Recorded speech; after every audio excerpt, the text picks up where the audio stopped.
A paz do Senhor, crianças, tudo bem com vocês? Hoje é a nossa última aulinha do nosso trimestre. Nossa, passou tão rápido que nem deu para perceber, né? As aulinhas estão sendo tão gostosas, os temas, né? Que passa assim tão rapidinho. Vamos todo mundo junto, né? Para encerrar essa aulinha com chave de ouro, combinado? Então vamos lá. Para quem não tem a revista, pega a Bíblia, tá bom? Vamos lá em Atos dos Apóstolos, né? Capítulo 8, do versículo 26 ao 40. A lição de número 13 tem por tema sábio no compartilhar. Crianças, vocês são sábios no compartilhar? Vocês buscam sabedoria no compartilhar, no dividir, no repartir? Sabe do que a gente vai falar? Sabe do que é esse compartilhar? Da palavra do Senhor. Isso mesmo. A palavra do Senhor, a gente precisa compartilhar ela. E a historinha de hoje vai falar sobre uma experiência que Filipe teve, né? Quando ele estava, o anjo, né, do Senhor foi até Filipe e falou para ele que ele precisava passar, né, fazer um outro trajeto, né, digamos assim. E Filipe, por muito obedecer ao Senhor, né, naquele percurso onde ele iria passar ali, na cidade de Gaza, não tinha muita movimentação.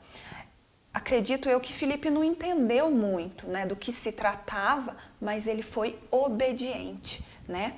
Ele foi obediente, né? Vamos descobrir essa obediência de Filipe, tá bom? E o que aconteceu? Ele foi, né, seguiu as instruções certas. E lá, naquele momento, naquele trajeto, estava passando um eunuco, né? Ali naquele momento estava passando, ele era, vamos dizer, um funcionário da rainha, né?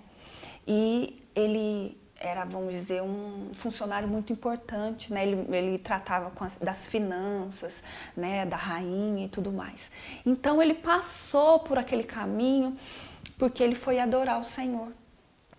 E em certo momento, o anjo falou novamente com Filipe, porque aquele eunuco se encontrava na carruagem, ali fazendo aquele trajeto e lendo a palavra do Senhor. Na palavra, ele estava lendo sobre Isaías, e só que ele não entendia algumas coisas, né? Tem coisas complicadas, às vezes, que a gente não entende na Bíblia, não é verdade? Mas precisamos buscar de um professor, do pai, da mãe, né, do pastor, uma orientação, uma ajudinha. E aí o que aconteceu? O anjo apareceu, enquanto esse eunuco lia a palavra do Senhor, o anjo foi e pediu para Filipe se aproximar da carruagem, né?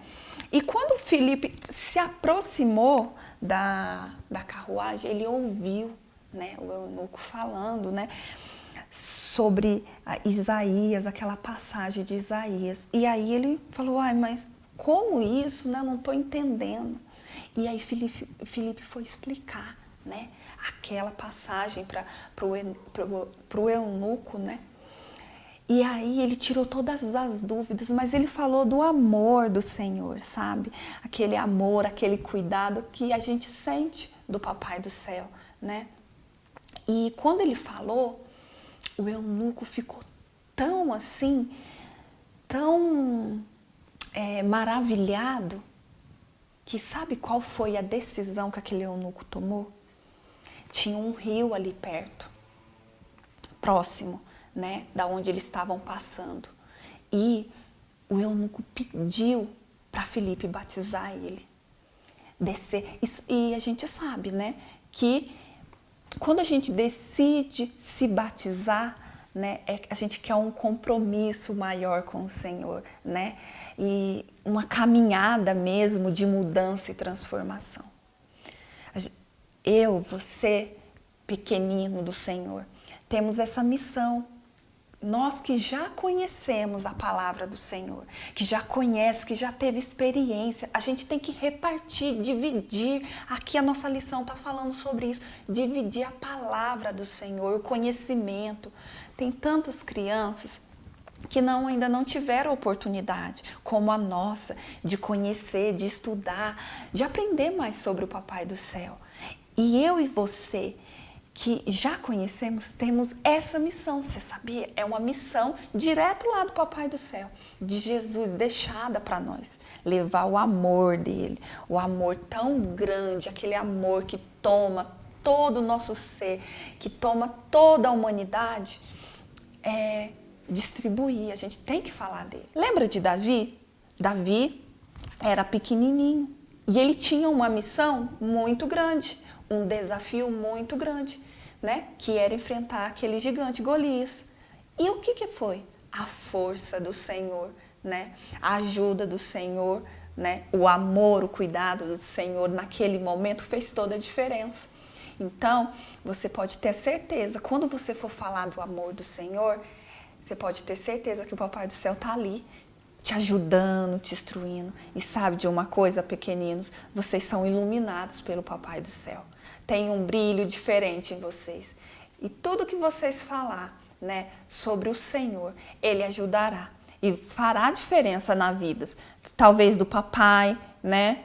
Talvez da mamãe, da vovó. Imagina que legal se a vovó ainda não conhece o Papai do Céu como você levar o amor de Jesus para ele. Como que ela vai se sentir amada por Deus também, né? Então vamos fazer o seguinte, um combinado, né, para esse final de trimestre. Vamos combinar o seguinte, que a gente vai falar muito, mas muito mesmo do amor de Deus, para todo mundo que ainda não conhece. Combinado? Essa foi a nossa aulinha de hoje. E assim, que vocês possam sentir a presença do Senhor. Possa ser que você ainda não entenda muitas coisas, mas como a tia falou, vai lá, pede orientação e não deixa de falar do amor de Deus, tá? Para os mais adultos que estão me assistindo, né, tá acompanhando essa aulinha com as crianças, você também tem essa missão, tá bom? Essa responsabilidade, tá? Seja obediente ao Senhor, à voz do Senhor, ao mandado dele, né? E confie nele, que ele vai te orientar, colocar as palavras certas, né? Para que você seja um canal de bênção, um canal de salvação para outras vidas, para outras pessoas. Amém? Fiquem todos com a paz do Senhor, que Deus abençoe a cada um. Um beijinho no coração de vocês, crianças, e até a próxima aulinha. Fiquem com Deus.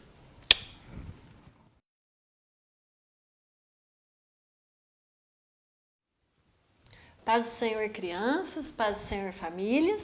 Estamos aqui mais uma vez. Hoje, a última lição desse trimestre, a lição de número 13 da revista Saber Mais, com o título Atos dos Apóstolos. E a nossa última lição desse trimestre tem por título A Primeira Viagem Missionária de Paulo.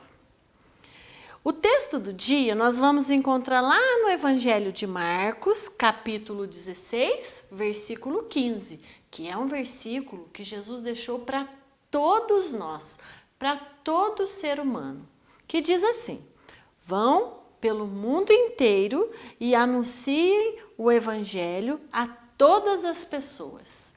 Essa é uma missão que o Senhor Jesus nos deixou, para irmos pelo mundo todo e levar o Evangelho. Isso não significa, crianças, que nós vamos ter que viajar todas as cidades, todos os países, todos os lugares. Mas ele nos ensina que por onde passarmos, temos que anunciar o Evangelho. E hoje, nessa lição, nós vamos aprender um pouquinho sobre essa primeira viagem missionária de Paulo. Muitas vezes, nós precisamos fazer a missão que Jesus nos dá, ir na casa de alguém, na casa de um vizinho, na casa de um irmão, ajudar alguém e às vezes, muitas vezes, nós reclamamos, nós não gostamos, nós não queremos ir. Principalmente as crianças muitas vezes acham que é um pouco chato, demora um pouco. Mas nessa lição nós vamos ver o quanto é importante obedecer o chamado do Senhor. O quanto era difícil para Paulo, para os discípulos que não tinham carro, que não tinham transporte, igual a gente tem hoje, como era difícil para eles e como eles eram obedientes. E essa lição começa falando que, em tempo de oração, o Espírito Santo pediu que aquele povo separasse Paulo e Barnabé para um trabalho muito importante que ele precisava fazer.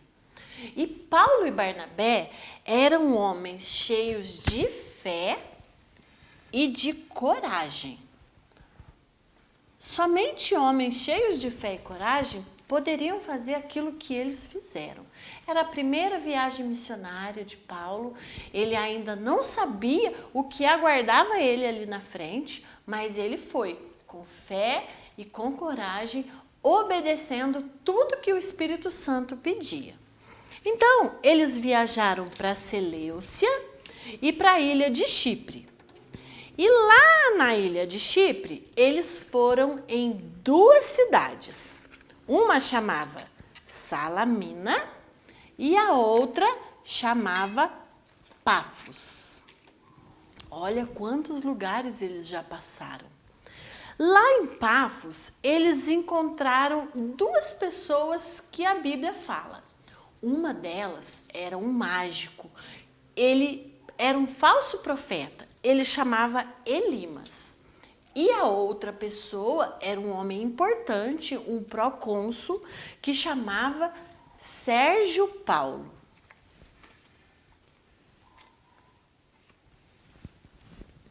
Esse Elimas ficava tentando atrapalhar Paulo de falar do evangelho para o Sérgio Paulo. Ficava tirando a atenção dele. Então Paulo repreendeu o Elimas e ele ficou cego por um tempo. E com tudo isso, com aquilo que o procônsul viu, ele se converteu ao Senhor.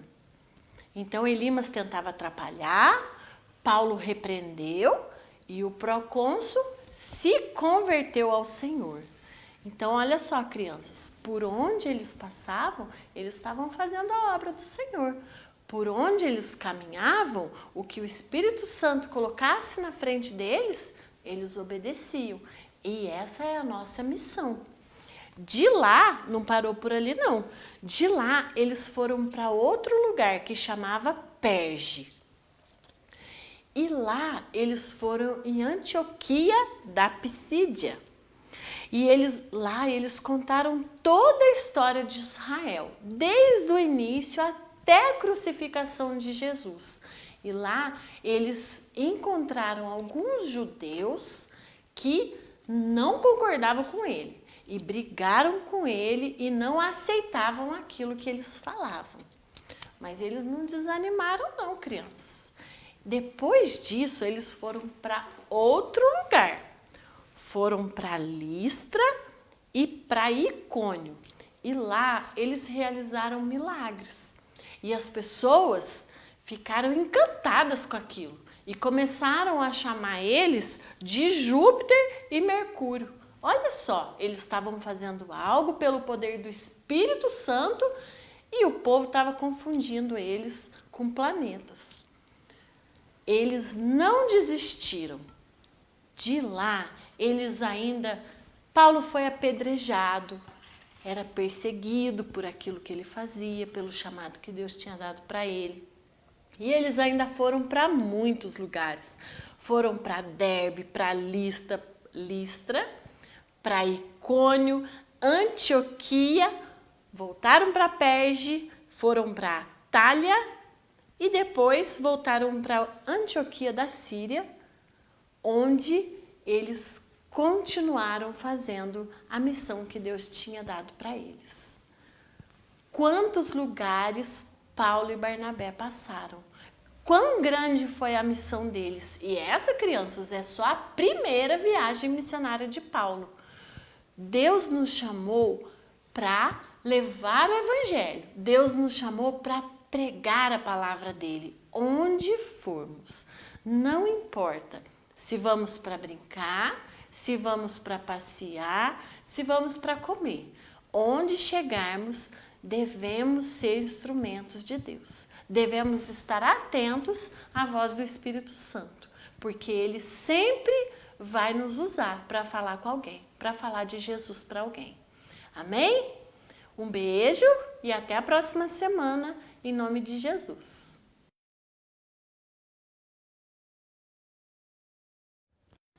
A paz do Senhor a todos. Chegamos ao final de mais um trimestre e somos gratos a Deus por termos chegado até aqui. E nesse trimestre tivemos a oportunidade de aprender sobre a missão da igreja, que é levar as boas novas do Evangelho de Cristo a todas as pessoas. E aprendemos um pouco sobre como se preparar para ser um missionário, as formas de se fazer missões. E é preciso muita dedicação e entrega para se fazer essa obra. Devemos orar pela obra de missões, orar pelos nossos missionários que estão nos campos e contribuir para que essa obra cresça a cada dia. E a nossa lição de hoje é a lição de número 13, que tem por título Avivando a Obra de Deus. O objetivo da nossa lição é saber que o avivamento espiritual é muito importante para que a igreja cumpra o seu papel na terra. A nossa mensagem valiosa se encontra em Abacuque, capítulo 3, versículo 2, na parte A, que diz o seguinte: Ouvi, Senhor, a tua palavra e temi. Aviva, ó Senhor, a tua obra no meio dos anos a notifica. Abacuque sabia que o povo de Deus havia pecado e, consequentemente, o povo seria submetido ao juízo de Deus. Nessa lição vamos ver que o Espírito Santo é a chama que aviva a igreja para a obra da evangelização. Avivamento não é modernizar. Segundo o nosso dicionário, avivar é reviver, animar e despertar. No original grego, trazer à memória os feitos do Senhor. Se refere a um despertamento espiritual provocado pelo Espírito Santo nas nossas vidas e que nos capacita para a obra, e através do qual também recebemos o fruto do Espírito Santo. No Antigo Testamento, o Espírito Santo ele atuava de maneira específica, capacitando homens e mulheres conforme a necessidade que o povo tinha em determinados momentos, como foi no caso de Moisés, quando foi chamado por Deus para libertar o povo da escravidão do Egito. Moisés não se sentia capacitado para essa obra e teve medo, mas o Espírito Santo esteve com ele, Deus o capacitou e deu poder para que ele pudesse realizar essa missão. Assim como Sansão, Elias, Eliseu e todos os profetas que Deus usou e derramou do seu poder, inclusive quando precisava exortar e corrigir o seu povo. No Novo Testamento, a igreja primitiva orava ao Senhor quando o Espírito Santo veio sobre eles e um grande avivamento, o derramar do Espírito Santo, encheu toda a casa e todos foram cheios de poder para anunciar as boas novas, para curar enfermos e realizar muitos milagres.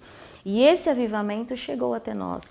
E o nosso tópico de número 2 vai falar sobre os 2 missionários que deram início às Assembleias de Deus no Brasil, Daniel Berg e Gunnar Vingre, que em obediência à voz do Espírito Santo deram início a essa obra, enfrentaram grandes desafios, mas não desanimaram. E hoje nós estamos aqui. O tópico de número 3 vai nos falar que não há avivamento sem que a igreja o busque. Avivamento tem sempre a ver com a manifestação presente e atuante do Espírito Santo de Deus. Então, é Ele que arde em nossos corações para a obra da evangelização.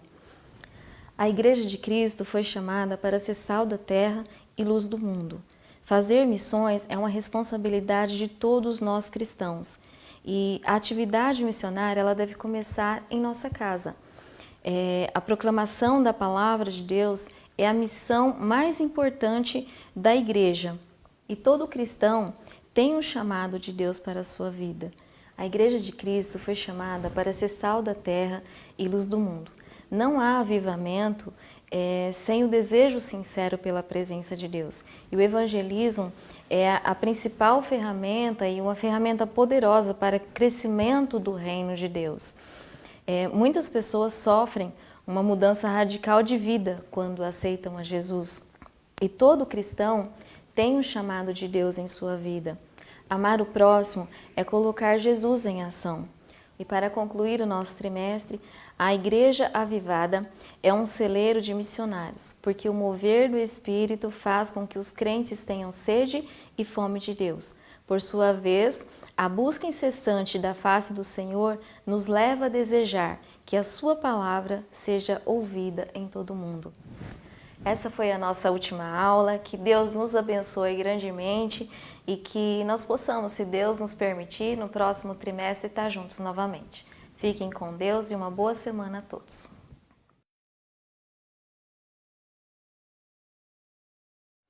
A paz do Senhor, meus irmãos, tudo bem com vocês?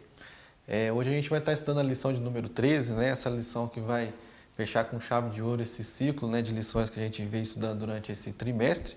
A gente estudou sobre os profetas menores e o profeta Malaquias, né, que é o grande profeta, né, a gente chama de profetas menores, né, mas é um grande profeta, vai fechar esse ciclo aí de estudos, né.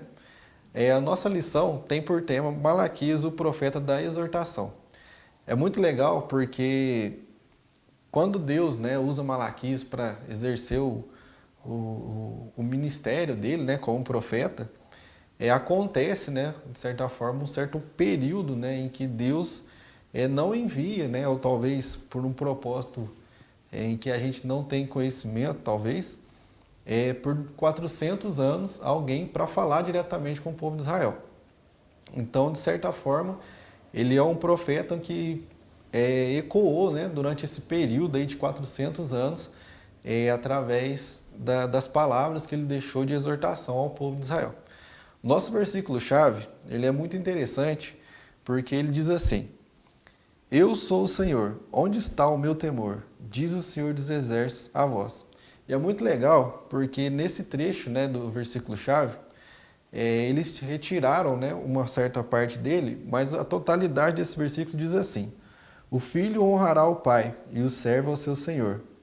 E eu sou o pai, onde está a minha honra? E eu sou o Senhor, onde está o meu temor? É muito interessante, porque o povo de Israel, nesse contexto, né, eles estavam passando por uma condição moral, né, e religiosa na época, muito crítica, né, porque o profeta, né, Malaquias, ele vai trazer algumas indagações ao povo de Israel, em especial aos líderes religiosos da época, né? Então é muito interessante porque ele sempre, o livro em si, ele é carregado de perguntas, né? Então ele trazia muitas perguntas e lançava essa pergunta aos líderes religiosos na época, os sacerdotes, para que eles pudessem fazer uma autoavaliação, né, de como eles estavam levando o serviço de Deus, né, o serviço que eles foram designados a fazer. Então, com isso, o povo, né, eles sofriam, né, com esse reflexo, né, de como, né, a liderança na época estava levando as questões de Deus. Então o povo começou a ter um coração ingrato, insensível, né, às questões de Deus. E é muito interessante porque a gente não consegue, né, desvincular o Antigo Testamento do Novo Testamento. Então a importância das profecias de Malaquias era que era sempre um chamado ao arrependimento, né? E é muito interessante porque no tópico 1 vai falar sobre uma questão dos sacrifícios que eram oferecidos na época. Então, naquela época, os sacerdotes ofereciam alguns sacrifícios, né, de animais que não eram perfeitos, né? E é muito legal porque isso, na verdade, para Deus, não era o animal em si que fazia a diferença, né, de como ele seria oferecido, mas o coração, como que eles estavam levando o que era sagrado, né? Então aquilo refletia, de certa forma, o interior das pessoas, né? Então esse é o grande chamado, né, de Malaquias para o povo da época. E o livro também é muito conhecido, né, sobre a orientação, sobre a questão dos dízimos e ofertas, né? Então Deus, ele levanta o profeta Malaquias para despertar, né, a atenção das pessoas, né, nesse período que estava muito dispersa. Então o pessoal estava voltado aos seus próprios interesses, né? Eles utilizavam dos seus recursos, né, financeiros também para os seus próprios interesses. Então Deus dá muitas dicas, né, e traz de certa forma as exortações através de Malaquias para que o povo, né, voltasse ao caminho, né, as orientações que Deus dava para eles. E é muito legal porque a gente vê no Novo Testamento, né, Jesus falando, né, por que algumas pessoas o chamavam de Senhor, mas não praticavam o que ele falava, né? E o livro de Malaquias ele é baseado nisso, né? Deus chamando o povo. Por que eles o chamavam de Senhor, mas não o obedecia, né, em sua totalidade? Então é muito interessante porque a reação do povo, né, de ser imediato à orientação de Deus era, de certa forma, muito relapsa, né? O pessoal, de certa forma, tinha que ter o tempo todo, né, ali Malaquias recordando, né, as promessas de Deus, qual é o Deus que eles pertenciam, né? Então, o tópico número 3, ele traz para a gente uma mensagem, né, de Malaquias para os dias atuais. Então, é muito interessante porque durante esse trimestre que a gente estudou, todos esses profetas, a gente pode ver que a mensagem deles são atualizadas, né, não muda, né, tanto do Antigo Testamento quanto para o Novo Testamento, e até hoje, né, como o Evangelho chega até nós. Então é muito legal porque a convocação, né, de Deus através do profeta Malaquias é que ele traria, né, uma renovação para o povo. E isso era mediante um arrependimento genuíno. Então dependia também de uma posição, né, em que o povo de Israel deveria tomar perante Deus. A nossa conclusão vai falar algo muito legal. Fala que Malaquias ele foi um dos últimos profetas, né? Então, aí do Antigo Testamento. E é muito legal porque a partir desse momento, né, que se dá início, né, ao Novo Testamento, o profeta, né, João Batista, a mensagem dele é como se fosse uma extensão daquilo que Malaquias, né, teria deixado como as últimas orientações do Antigo Testamento para o povo de Israel. Então, com isso a gente, né, fecha esse ciclo, né, desse trimestre, estudando esses grandes profetas, né, que Deus deixou como líderes mesmo, né, para exortar, para ensinar, para colocar o povo de Deus no seu caminho novamente. É isso aí e até o próximo trimestre. Muito obrigado.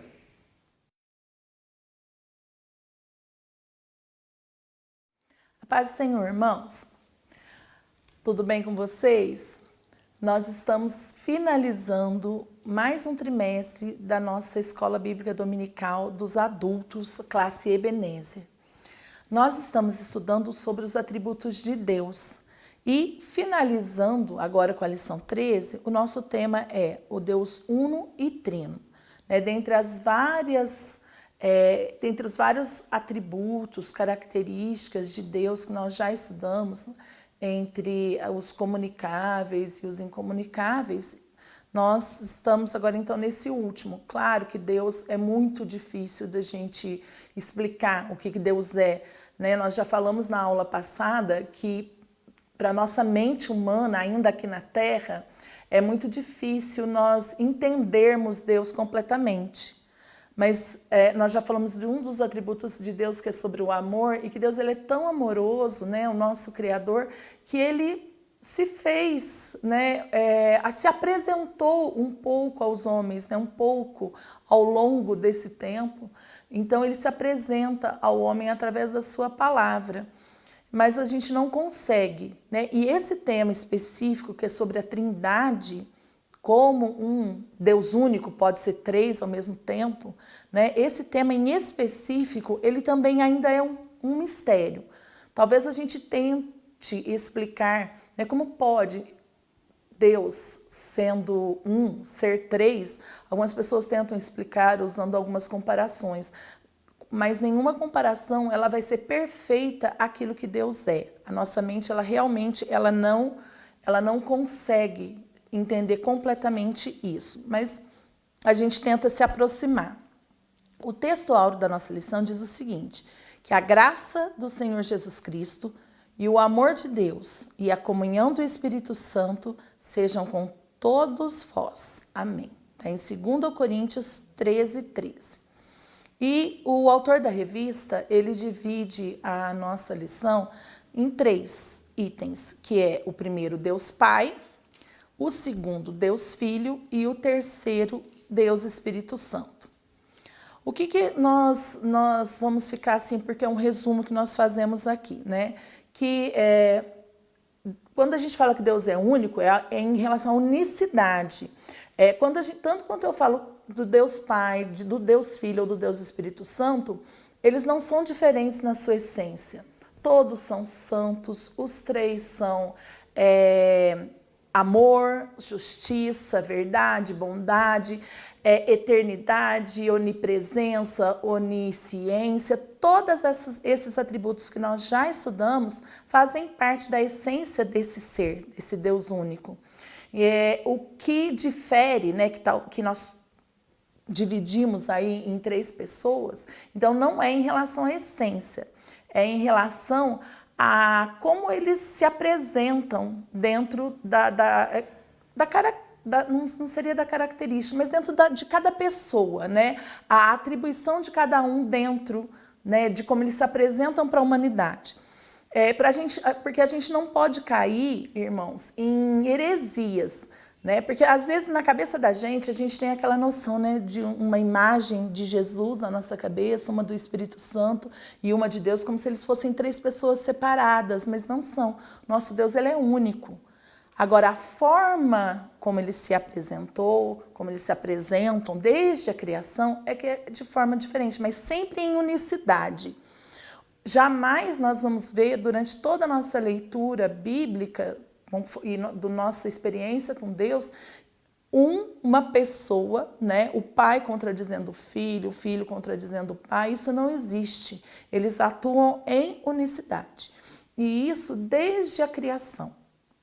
A palavra Trindade, ela não está escrita na Bíblia, mas pela leitura e por aquilo que Deus foi deixando aos seus escolhidos, aqueles que foram capacitados para escrever a sua palavra, ele foi deixando, né, através da sua palavra, versículos, capítulos que levam, né, ao entendimento desse Deus trino.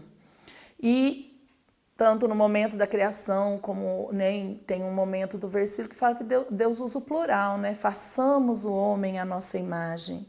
Mas em nenhum momento, né, Deus deixa de se colocar como um Deus único.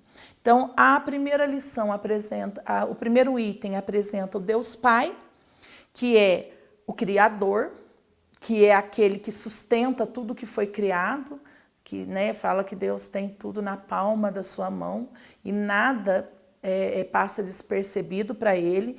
É aquele Deus que provê tanto para aquele que acredita nele quanto para aquele que não acredita, né? É o Deus provedor, o Deus criador, aquele que planeja, que planejou o mundo, que planejou a criação, que planejou, né, deixou o plano de salvação também. O item 2 da lição, ele fala sobre o Deus Filho, o Deus, né, que esteve aqui na Terra, Jesus Cristo, que é o Deus libertador, que é aquele que veio para resgatar o homem, né? É o Deus salvador, que veio para nos salvar do pecado, da perdição que o homem vivia. Também é aquele Deus mediador, que não há salvação se não for por ele, através de Jesus Cristo. E o item 3 da lição, ele trata do Deus Espírito Santo.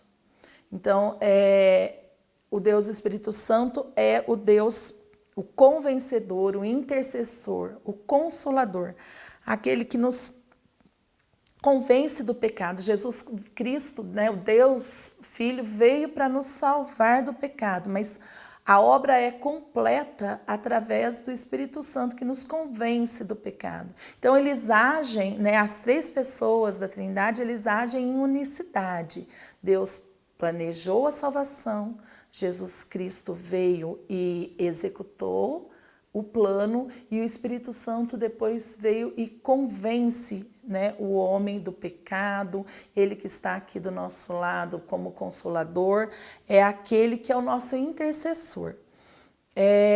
a conclusão da lição ela diz o seguinte, que por tudo que se deve agradecer, devemos ser gratos a Deus por ter nos revelado tamanho mistério, aceitando por meio da fé o Pai que nos criou, o Filho que nos remiu e o Espírito Santo que nos santifica.